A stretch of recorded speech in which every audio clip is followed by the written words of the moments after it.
Hello and welcome back to Ponder Policy. Today we're going to be looking at the 2024 presidential election and the early fledgling days of the Harris campaign, looking at what I believe are some potentially early missteps or bad news for their prospects in 2024. Don't get me wrong, I think Harris certainly has a chance in winning this election, and I do understand that she has room to improve and a lot can change between now and Election Day in 3.5 months. But I just want to look at the policy positions and various issues that Harris has had to face in the first few days of her campaign, and some of the issues that she's brought up that I don't think are a phenomenal electoral strategy for her. Before any of that, just looking at polling, the RCP average of the race currently has Trump with a 1.7 popular vote lead, and this is across multiple different polls. And a Democrat to win the election on the Electoral College needs to win the popular vote by at least about 3 percentage points. And even then, it may be a close election. So seeing results like this, you don't have a single national poll that shows Harris winning the race. And on top of that, going to 538, there is not a single national poll, barring one, that shows Harris outright winning the race in the previous couple dozen polls. There's not a single poll showing Harris in the lead except for one Ipsos Reuters poll.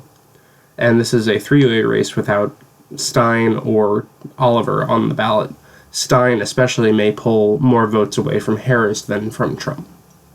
Going over to the state-by-state races, which ultimately do decide the Electoral College and the election as a whole, Pennsylvania and Michigan have been the closest in the limited amount of polling state by state that we've had since Harris has become the nominee. And even with Harris running off of this, what may end up being honeymoon period of her early campaign, where she's sort of free from any media attacks and is starting to shape up her campaign, you still see Trump leading in the RCP average in Pennsylvania.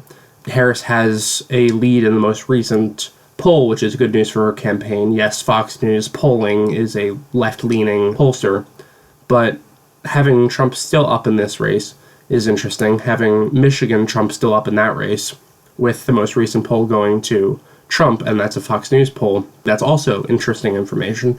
And across Georgia, Arizona, Nevada, Trump has large margins with no real significant polls for Harris in the days after her becoming the presumptive Democratic nominee. And in Wisconsin, the race is about tied, but also of any state in the union, Wisconsin polls overestimate Democrats probably more than any other state's polls. In 2016, this is what I'm talking about with the popular vote margin. Hillary Clinton won the popular vote by 2.1 percentage points. And you see her losing the Electoral College in this election by a pretty significant margin. Democrats have in the past enjoyed larger party registration numbers than Republicans, and also Democratic states such as California and New York have deeper concentrations of Democratic voters than do red states such as in Montana, Wyoming, etc. So for Democrats to run up the margins and win an election, they have to do so, especially in the Rust Belt or the Sun Belt, and those are the states that really matter, which is why these state-by-state polls are so important. Going to the 2020 presidential election, Biden won this election on the popular vote by 4.5 percentage points, which is a pretty large margin, but Trump came very close electorally to winning this election because there was about 44,000 votes across 3 states that decided the race. Georgia was won by 0.2 percentage points, Arizona by 0.3, and Wisconsin by 0.6. And if these 3 states went the other way, and across all of these this is about 44,000 votes, then Trump would have been president in 2020. Very close election electorally. Not necessarily on the popular vote, but that's just to show how important that is for Democrats to really run up the score on the popular vote. Going over to issues of the early days of the Harris campaign, her position in Israel has been varied because she sat out on Netanyahu's speech to Congress, which as vice president, she was definitely invited to attend. And Netanyahu, in his tour of the U.S., has spoken to Congress, and he's had independent meetings with Donald Trump, Joe Biden, and Kamala Harris to talk about the future of American-Israeli relationships in the coming years. Harris came out immediately after her meeting with a statement asking for a ceasefire in Gaza.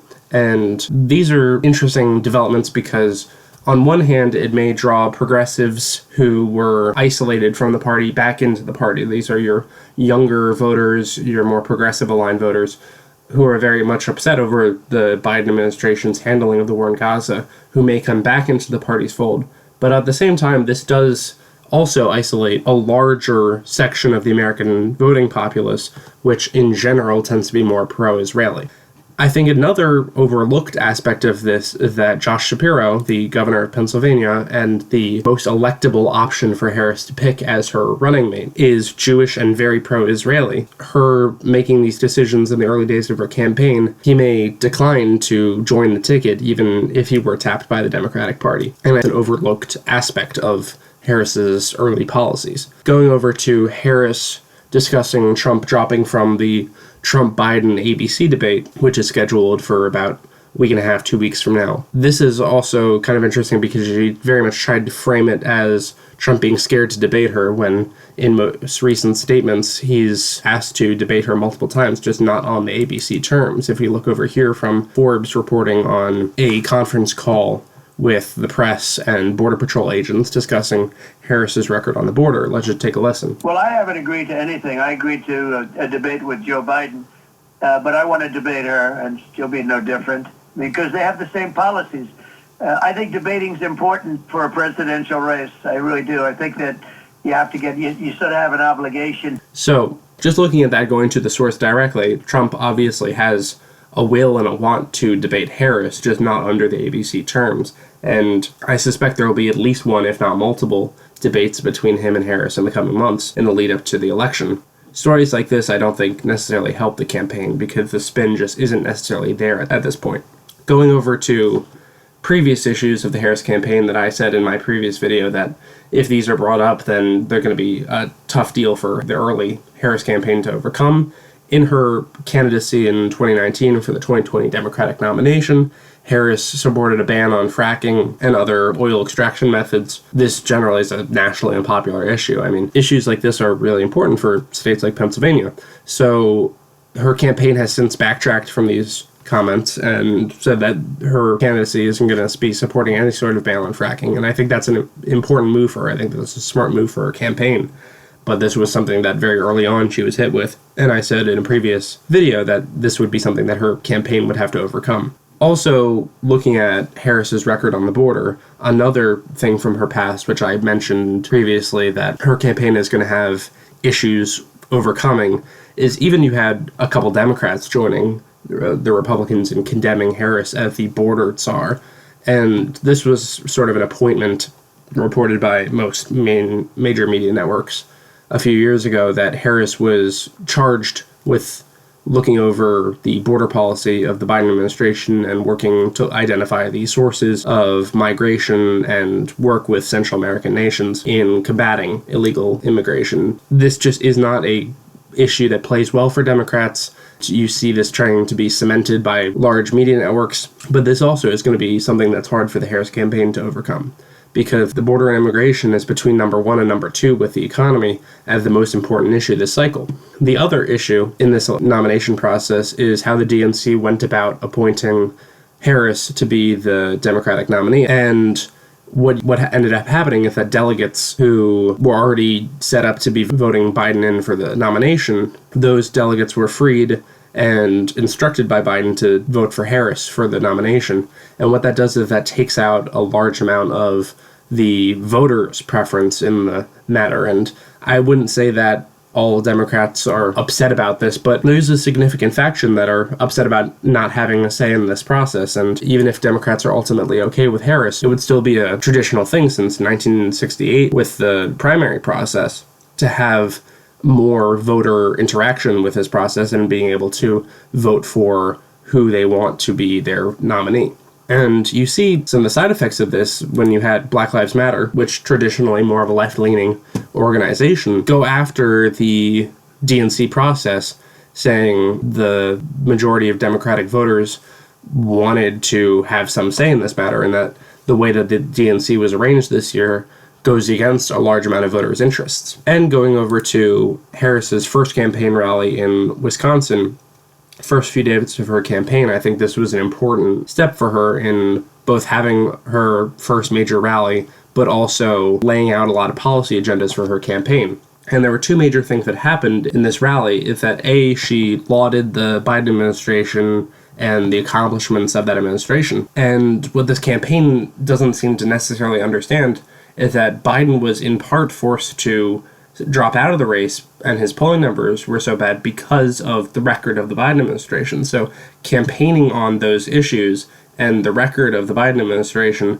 just isn't going to work in this election. For Harris to have real success, she has to separate herself from a lot of the issues that haven't been playing as well to American voters. The other issue that she took during this event was, let's just play the clip. We'll finally pass red flag laws, universal background checks, and an assault weapons ban. So you hear there's some early policy positions, especially on the assault weapons ban, which, while yes, it is an important issue for her Democratic base, and an issue that Biden in large part ignored during his campaign, not making it a top priority. But at least as of 2019, and there's a trend to this data, but the majority of Americans are against a ban on assault rifles. So I don't want to make it seem in any way that Harris does not have a chance in this race. I don't want to be harshing on her campaign or saying that it hasn't had any real successes in the past days getting set up and having some real hype behind it. There's been some important steps made, and if this is the beginning and this is the lowest point in the campaign, then she has a lot of upward movement. But as it stands, I don't think her early campaign has actually been faring all too well. It's important to look at these things, looking at where the race stands and how Harris can ultimately capture a national audience. And I would like to eventually make a video looking at how Harris can win and sort of draw a larger national lead and win in a similar fashion to Biden did in 2020. As it stands, I don't think Harris is in that position. She's down nationally when a Democrat needs to be up pretty significantly nationally in order to win, with not a single poll showing her winning this election as of right now. In key swing states, must-wins for Democrats, Harris is still behind. She's doing better than Biden was doing before he decided to drop out of the race, but it's still an important metric. In order to win this election, I think she needs to appeal to a broader range of voters and step away from some of the policy initiatives of the Biden administration, both trying to capture her moderates and her independents who won Democrats' victory in 2020, while also trying to retain that progressive bloc of the party, that younger wing that is especially upset over the war in Gaza. And that's going to be a hard balance to strike for Democrats. I don't think Harris is in a particularly good position right now. She may improve in the coming weeks and coming months, and that'll be important to keep track of. As it stands, if you look at where Trump leads, he has large leads in Georgia, Arizona, Nevada. Wisconsin's roughly tied, but of any state in the union, it overestimates Democrats in polling the most. And Trump is actually up in Michigan and Pennsylvania, but even without these states, Trump still wins the election with just these 4 swing states under his belt. He also leads in North Carolina, to the point where this may not even be on the table as much in this election. Yes, this map can expand, and Trump is holding rallies in Minnesota, which I don't expect to go Republican. J.D. Vance recently held a rally in Virginia, which might be closer, but probably also not going to be going Republican this election cycle. Ultimately, I think that's where the race stands. I don't think that the early days of the Harris campaign have been in any way perfect. I think they've had their struggles, and they're going to be trying to overcome a lot of these things being thrown at them as they get their campaign set up. And it's not all bad news for Harris. There are some important wins that they've had, major endorsements from Democrats, quick consolidation of the Democratic Party for the DNC. All of that is important.